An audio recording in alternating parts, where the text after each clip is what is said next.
It's time to rendezvous with cassidoo. Boo! Hey everybody, I'm Cassidy. I have a weekly newsletter where I talk about web dev, stuff I'm up to, stuff you're up to, a joke, practice coding, and more. And this is that newsletter in video form. I am recording this on a Monday for the first time in a while because I am off to a conference tomorrow, and I will tell you about that in a little bit. All this being said, let's get into it. So, first of all, for the quote this week, progress is slow, but little by little my mind is filling up with my story, by Hwang Bo-rim. I really like this author. I'm reading a book of hers right now, and this is a translated quote. It was in Korean originally, but I really liked the vibe of it, where as you progress through something slowly but surely, your mind fills up with what your story might be in any given situation, and you can think through things, and you don't have to always go fast like we do in today's society. It was definitely taken out of context in a blog post that she wrote, but I thought it was really good. I hope you had a good week last week. We had so many rainstorms over the past few days in Chicago. It's been very cozy, but also now the mosquitoes are out. But, what can you do?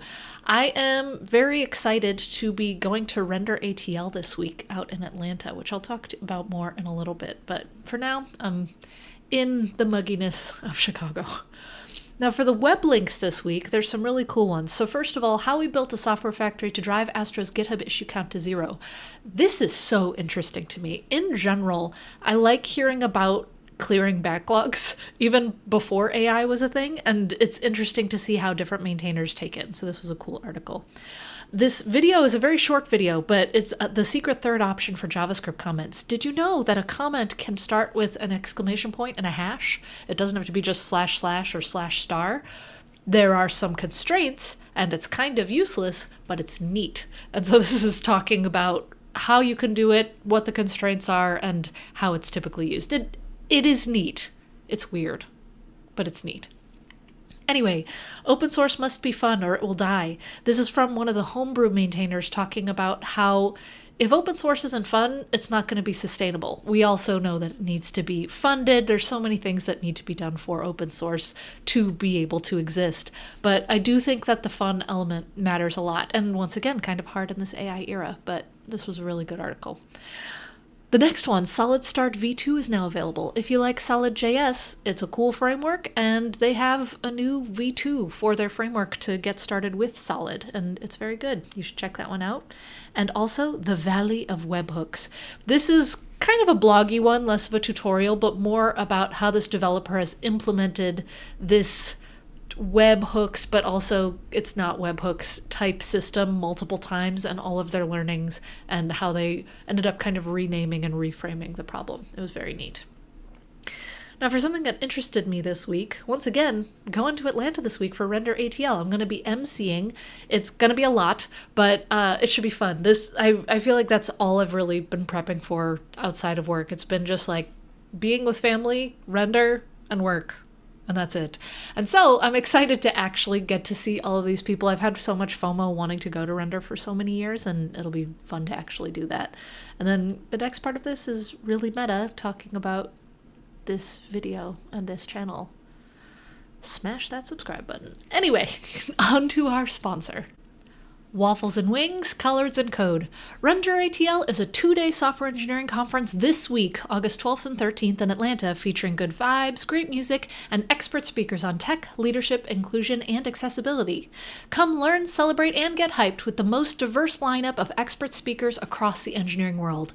I am personally thrilled to be emceeing at the event, and you can snag a last-minute ticket with code Cassidy for 15% off. And if you can't make it to Atlanta, keep an eye out on their website because they have some surprises for you too to experience Render ATL. And now for the interview question of the week. Last week I had you reorder some strings, and y'all did great with that one. This time it's all about trimming strings. And so I want you to write a function called trim that trims a string based on the type. And so I have you doing leading, where it removes the leading spaces, trailing, the trailing spaces, both, where it gets rid of the spaces on the side, and compress, where it compresses all the spaces into one if there's ever multiple. That one can be a little bit tricky. Notice the last two examples here where it also compresses the leading and trailing spaces. You could probably do one where it's like all.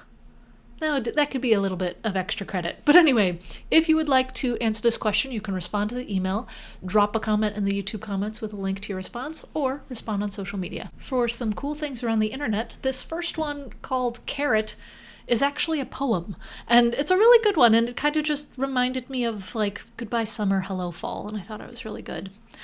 This next link is a keyboard that looks so cool. It's so artsy. You'll see. It's neat. I really like this one.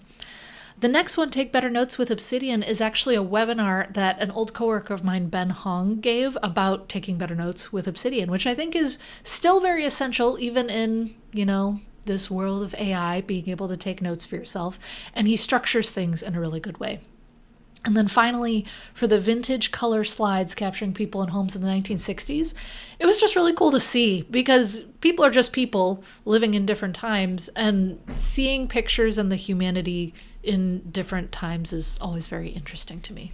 And finally, for the joke, I've always wanted to look into why I procrastinate, but I keep putting it off. Anyway, y'all, I hope you have a wonderful week. Be safe, make good choices, and call someone on the phone this week. It's a good thing to do. Practice your speaking skills. We're all so remote these days, but also it's kind of fun to talk to your friends on the phone once in a while. Okay, see you later. Bye!